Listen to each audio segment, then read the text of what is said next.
Hello, everybody, and welcome back to the Road to Glory here with Derby County Football Club. As you can see on your screen, we've got our tactics screen up because I've been playing around with a bit of a different tactic.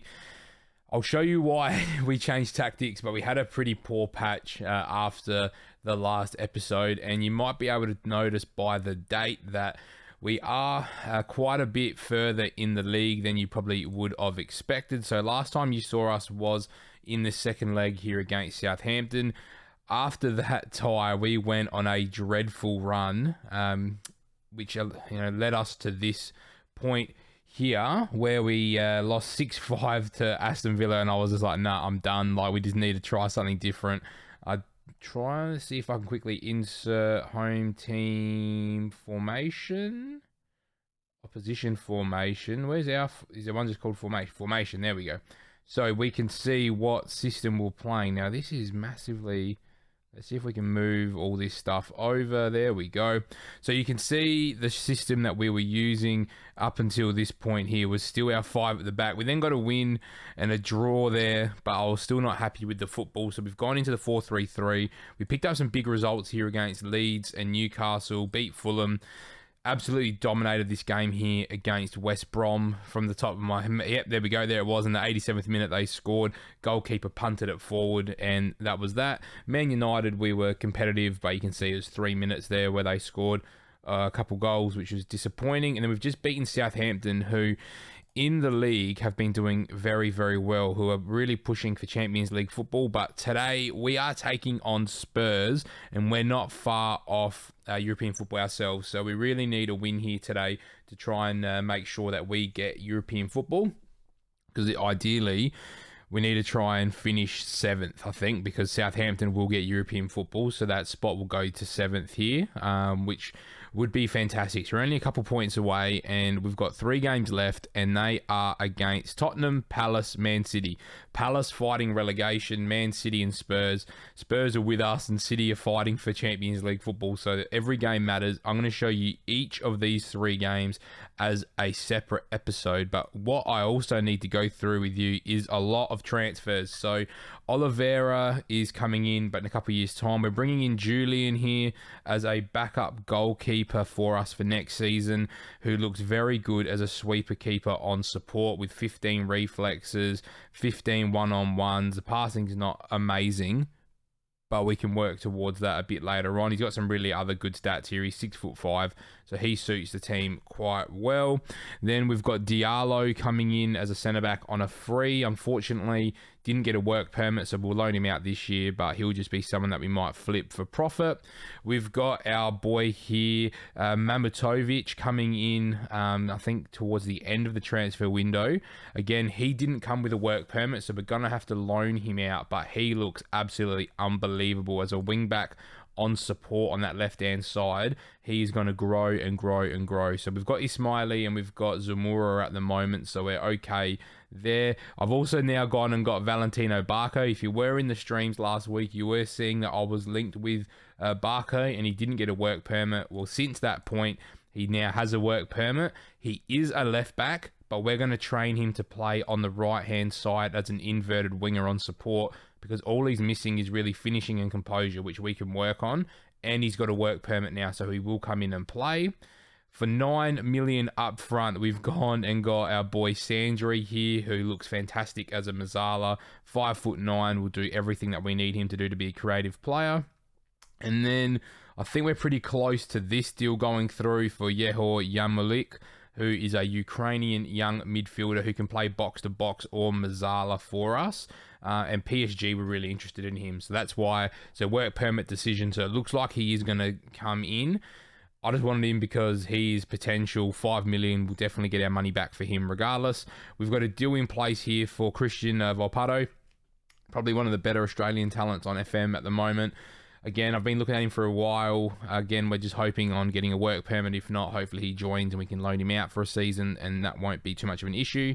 Eddie Salcido, another attacker. You might be saying, poorly getting so many attackers in. It's fine. He's on a free. We'll make our money back straight away on Eddie Salcido.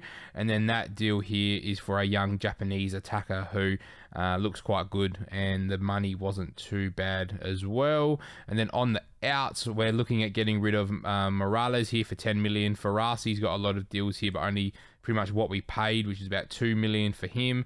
And Ebersel's has a deal for Norwich, who are in the Championship, for 10 million. So, and then we've got Hagen gone for 2 mil, I reckon it was, 3 million. And then Yankovic is going for 12 million to Watford. So we are trying to recoup some of that money back in, and we've got plenty of gaps in the squad to fill.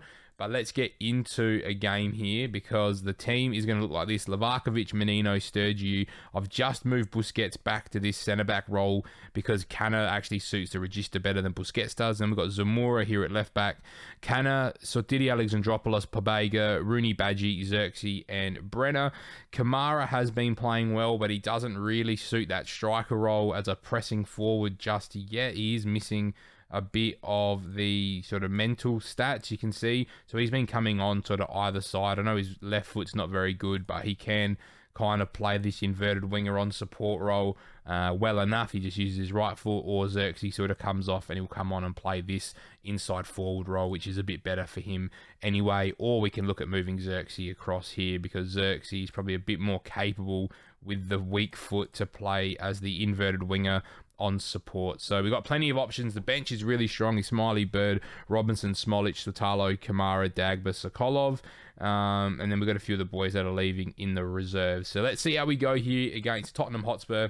Really need 3 points here to put pressure back on in order for us to get into the Champions League, just Europe in general. If we can somehow find our way into Europe, I'll feel a bit better about bolstering this squad up so much as well, because we do have lots of players here, and that's what we're going to look for. And this Tottenham team is very good, headlined by Lorenzo Luca. I'm sure if you do play FM or you've watched any content on Football Manager this year, you know of Lorenzo Luca's quality. So hopefully Busquets and Sturgiu can try and contain him as best as possible.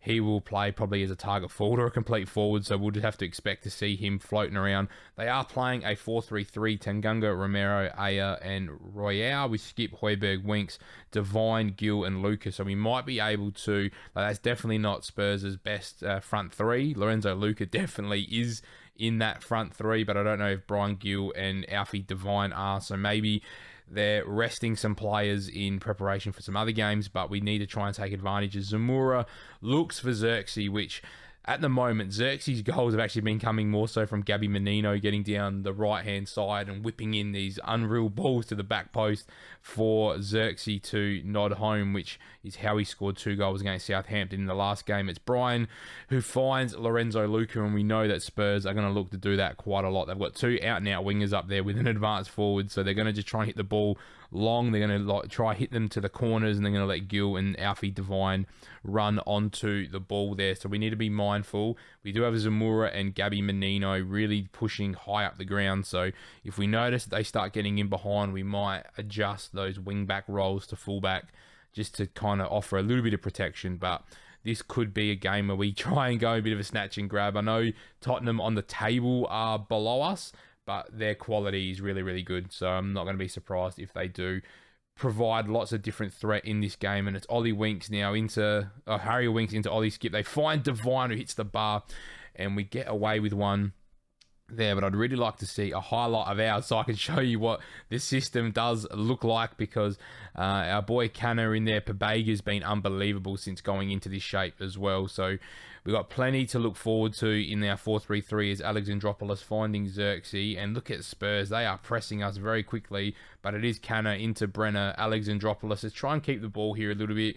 They are closing down the spaces quite well, but we're finding little pockets, and that is a poor ball. I don't know where Xerxes was trying to lay that ball off to, but let's see if we can just reset our shape here. The ball goes long. Gabby Menino does what he needs to do, and he has been absolutely fantastic since giving him that license just to bomb on as that wing back on attack. He's got the technical ability to do it. He's got the physical attributes to be really effective in that role. As Zamora unfortunately dives in, doesn't win the ball. Lorenzo Luca, they just stick the ball up and let him head it in. I think he's 6'7", so we know we're going to struggle to defend Lorenzo Luca in this game, and that is exactly the way Spurs have set that up. They've gone, get the wingers down there, get the crosses into the middle, and let Lorenzo Luca do the rest. And I think you all know that that is exactly how Lorenzo Luca plays on Football Manager. And he's definitely going to be someone that I want to see develop long term, because it'd be funny to say that we saw him first on Football Manager so long ago. But he is just so broken in this game, and I would absolutely love to have him in our team, but it wasn't to be. We did try and go after him, but he went to Spurs really, really early, and obviously we were stuck in the championship in that second season, so he definitely didn't want to come play for us when we were in the championship, when Spurs were pushing for European football. But here we go. We find Brenner from Menino. Can we find the right ball? It's Canner. Brenner goes down. It's a shot from Canner of all people, and it's just dragged wide, which is not what you want to see, but positive little bit of play there from the boys from Derby. But can we find something here just before halftime? That's exactly what we need. But are we going to find something? We haven't seen Rooney Badgie yet at all, and it looks like that is going to be halftime in this game. We're going to pump the fist. We're going to say it wasn't good enough, but we can improve, and we can still improve. Can we find a improved performance? Haughey's come on for Alfie Devine, which is not what I want to see, because we know Haughey is a very good player as well. And this Spurs team should be doing a lot better than down battling mid-table with us, in my personal opinion. So here we go. Livakovic finding Busquets, Canner, Sturgeon. Can we just work our way out of the defense? This Spurs team is just pressing so high to the point where we just go long. Brenner doesn't even compete, which is frustrating, because we did have the numbers on that side. We just needed to put some form of competitiveness in that challenge. And here comes Spurs through Winks into Romo. I feel like it's meant to be Christian Romero, but I'm not sure. But there goes Brian, ball in towards Lorenzo Luca. It finds Haughey instead. And that is the danger for Spurs. If they can get on a run and find space out wide, then we know that we're going to struggle to contain Lorenzo Luca. But here we go. Big hoof from the keeper. Lorenzo Luca wins the header. Finding Gill. We should have done better there. It's Højbjerg. Lorenzo Luca. Find Brian Gill. And he has put that well wide. That is very, very, very wide. And I can live with that all day long if Gill's going to have those opportunities. We're going to move to attacking. We're going to try and just press them out a little bit further and try and do a little bit more, be a bit more direct. Probably time for some changes as well. We're looking like we're struggling with some of the players, particularly in the midfield. I think Marco Canner is going to come off for Bird, and Josh Xerxes can come off for Kamara. Can we maybe snatch a goal? Although we did have a highlight there. Maybe I should have waited to see a highlight end to make those changes. But here we go. Brian Gill on the corner. We don't want to see another goal as they hit the bar and it goes out for a goal kick. We'll take that though. But we need to start creating something. We're actually struggling quite a lot here. I can't even encourage again because I just done it and I completely forgot about it. 2 shots, 1 on target to 15 and 4. This is not a good representation of how this shape has been playing. But here we go. We're going to get Dagba on at right back. We're going to wait, cancel the change because I want the highlight. No, I got to keep remembering to pause the game. That's my big issue. I don't pause the game. And that's what I need to do. There we go. Dagba is now coming on. I don't understand how me going into that screen and then cancelling it impacts the highlight, which is what's more frustrating in my opinion there. Because if a player's going to do something, they're not coming off, by me cancelling that substitution. So I don't really understand why it didn't go through. But anyway, it doesn't matter. Alexandropoulos on the ball, finding Busquets, gets caught napping on the ball by Lorenzo Luca, who takes a great strike. But Livakovic is up to the challenge. And with 20 minutes to play, can the boys in the light blue find something? Is Rooney Badgie going to get himself involved? He's on a 6.4. So is Brenner.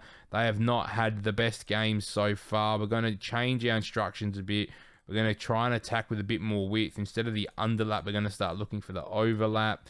We're going to get the tempo up a bit higher. We're going to counter at all costs. We're going to bring that up. We're going to use offside trap, and we're going to get stuck in. And that's how we're going to play for the rest of the game, regardless. It's Winks. Ball in. Bang. We're 2-0. We are definitely now playing that way for the last 15 minutes because we are chasing 2 goals as Spurs go through and grab a second. We are going to stay with those changes. We're going to go...